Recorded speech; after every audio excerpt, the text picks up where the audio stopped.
안녕하십니까. 전종희 목사입니다. 5월 27일 금요일 매일 성경 묵상입니다. 사무엘상 13장 1절에서 23절입니다. 사울이 왕이 될 때에 40세라. 그가 이스라엘을 다스린 지 2년에 이스라엘 사람 3,000명을 택하여 그 중에서 2,000명은 자기와 함께 믹마스와 베델산에 있게 하고 1,000명은 요나단과 함께 베냐민 기브아에 있게 하고 남은 백성은 각기 장막으로 보내니라. 요나단이 게바에 있는 블레셋 사람의 수비대를 치매 블레셋 사람이 이를 들은지라 사울이 온 땅에 나팔을 불어 이르되 히브리 사람들은 들으라 하니 온 이스라엘이 사울이 블레셋 사람들의 수비대를 친 것과 이스라엘이 블레셋 사람들의 미움을 받게 했다함을 듣고 그 백성이 길갈려 모여 사울을 따르니라. 블레셋 사람들이 이스라엘과 싸우려고 모였는데 병거가 3만이요 마병이 6,000명이요 백성은 해변의 모래같이 많더라.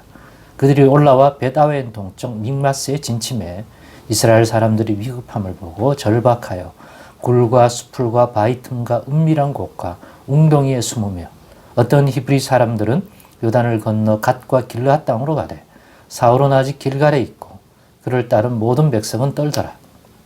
사울은 사무엘이 정한 기한대로 이레 동안을 기다렸으나 사무엘이 길갈로 오지 아니하매 백성이 사울에게서 흩어지는지라.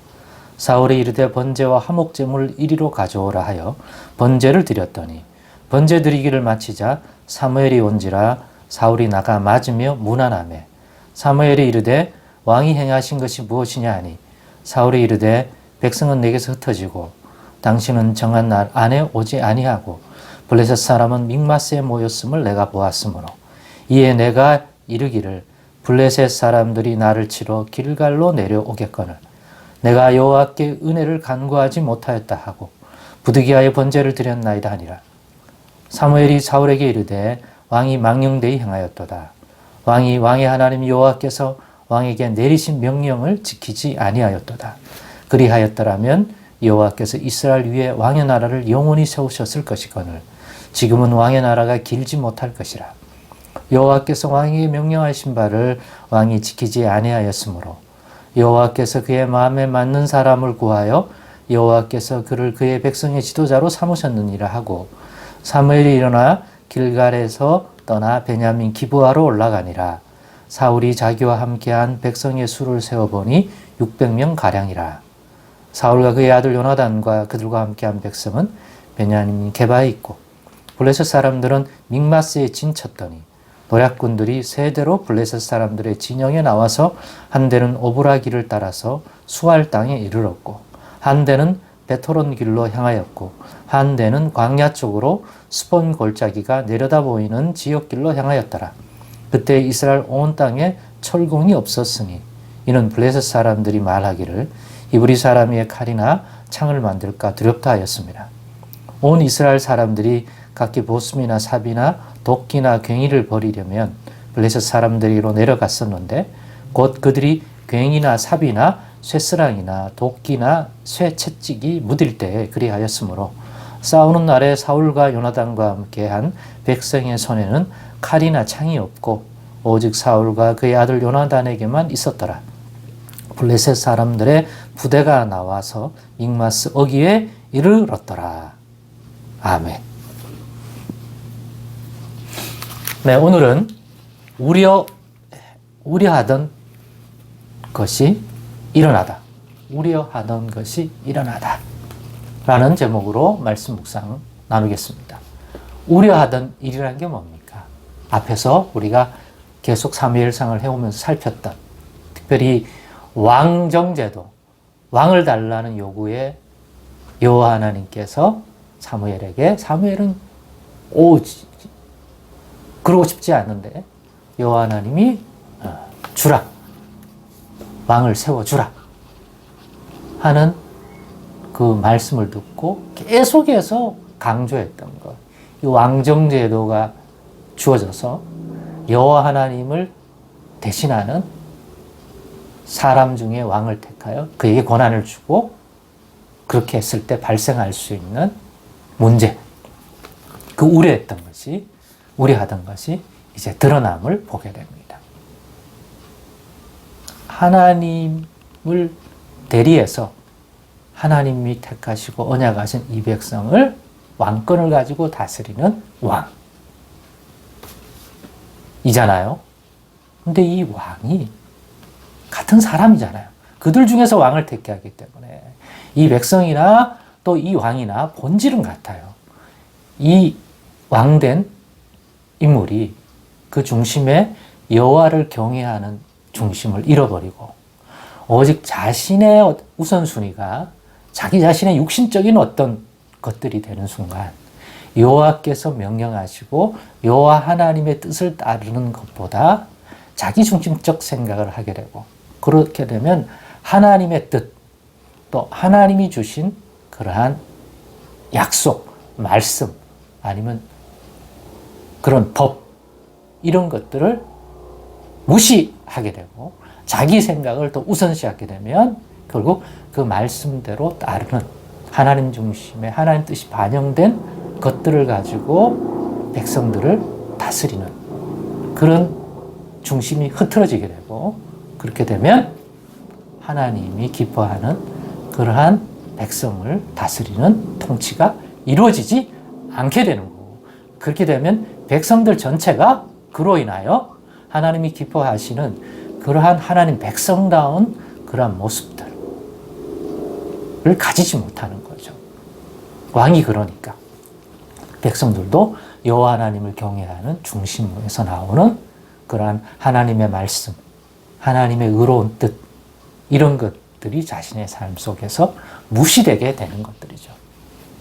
그랬을 때 하나님과 맺은 언약들에 합당하지 않는 하나님의 언약의 말씀이 무신당하면 결국 그 하나님이 이 백성들을 왜 자기 백성 삼으셨겠어요? 그리고 이 가나안 땅에 이스라엘이라는 나라를 세우셨겠습니까? 그것을 통하여 하나님이 기뻐하는 그러한 나라와 백성들을 삶이 되어 그것을 보고 기쁨을 취하려고 하는데, 기쁨을 주지 못한다. 궁극적으로 인내하고 기다려봐도 본질적으로 그것을 기대할 수 없게 된다. 그렇게 되면 하나님께서 어떤 반응을 보이는 것이 합당하겠습니까? 그런데 바로 그 우려하던 현상이 드디어 나타나기 시작한 거예요. 인간적으로 보면 이해되는 부분이 많아요. 오늘 본문에도 보면 블레셋과의 이 또 싸움이 생기게 됐잖아요. 그런데 전력을 구분할 때 블레셋이 너무 강해, 외형적으로. 그러다 보니까 백성들도 다 도망간 사람도 많고, 야, 이 싸움은 우리가 이길 수가 없다, 그런 느낌이 들었는지 숨기도 하고, 일단은 그런 분위기예요. 그거는 누구나 일반적으로 느낄 거란 말이에요. 그리고 이 백성들을 이끌고 이스라엘의 군대를 이끌고 블레셋과 대면하고 있는 이 싸움에 누구보다도 민감할 사람은 이끌고 있는 왕인 사울일 거란 말이에요. 그러니까 사울은 어떻게 하든지 승리로 이끌고 싶은데, 중요한 건 그러려면 여호와 하나님 앞에 전쟁에 나가기 전에 합당한 RM과 그런 제사를 드리고 싸워야 하지 않습니까? 그런데 그걸 하나님 앞에서 제사 드리고 또 여호와의 승리를 향한 그러한 드림이 되고, 그런 것을 하려면 이 일을 주도할 수 있는 제사장적 섬김을 할 수 있는 인물이 필요한데, 그건 사무엘이란 말이에요, 그 시대는. 근데 사무엘이 정한 시간에 안 오는 거예요. 그리고 주변에 있는 군대들은 요동하는 거야. 야, 이 싸움이 우리 죽는다. 그래서 막 대열이 흩어지는 거예요. 기타 등등. 오늘 본문에 보면. 그리고 블레셋은 움직임이 곧 칠 것 같고, 이러한 분위기 속에서 인간적으로는 사울 왕이 그러한 흔들림, 조급함 가질만 하다. 그러나 사람들은 그럴 수 있지만 하나님을 대리하여 이스라엘 백성을 다스리는 왕으로 세움받은 사울 왕은 그러면 안 되죠. 하나님의 뜻을 쫓아서 그 중심에서 여호와를 경외하는 마음에서 나오는 여호와의 뜻, 여호와의 법, 여호와의 말씀을 또 자신들에게 준 명령을 지키는 게 더 근본이죠. 왜? 그렇게 했을 때 이 왕을 통해서 강력한 리더십을 가질 수 있도록 하나님의 은혜를 주고, 그 리더십에서 백성들의 마음도 하나가 되고, 또 하나님이 놀라운 방식으로 역사하사 승리로 나아갈 수 있는 그런 모든 길로 인도해 주시는 것. 그게 이스라엘이고 그게 하나님의 백성의 승리 방정식이란 말이에요.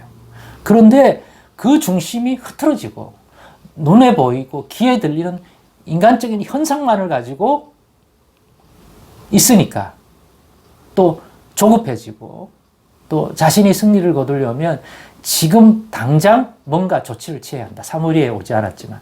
그러니까 하면 안 되는 자기에게는 드릴 수 없도록 되어 있는 제사를 왕이 집행을 해버린 거죠. 그래서 사무엘은 분명히 얘기하는 거잖아요. 그렇습니다. 우려하던 것이 일어났습니다. 그런 시험이 왔습니다.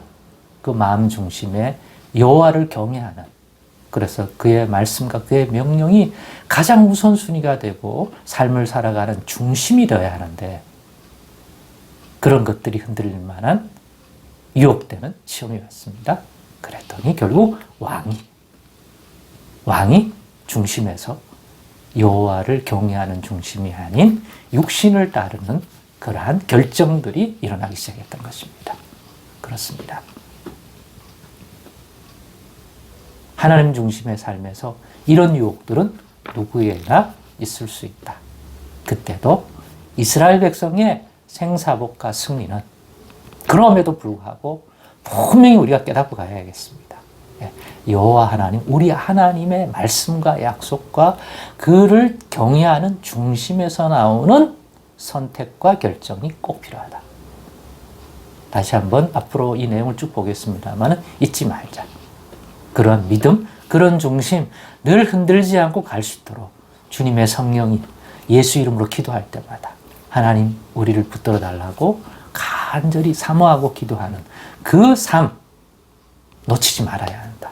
그렇지 않으면 누구나 이러한 일들이 일어날 수 있다 하는 거 잊지 마시기를 바랍니다.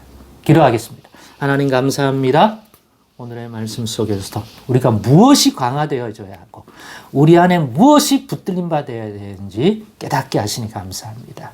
예수 안에서 우리도 같은 시험이 있을 수 있는데 그럴 때마다 하나님 경외하는 마음, 예수 안에서 마땅히 가져야 할 그 중심을 가질 수 있도록 주의 은혜와 성령의 충만한 역사를 우리에게 허락하여 주옵소서.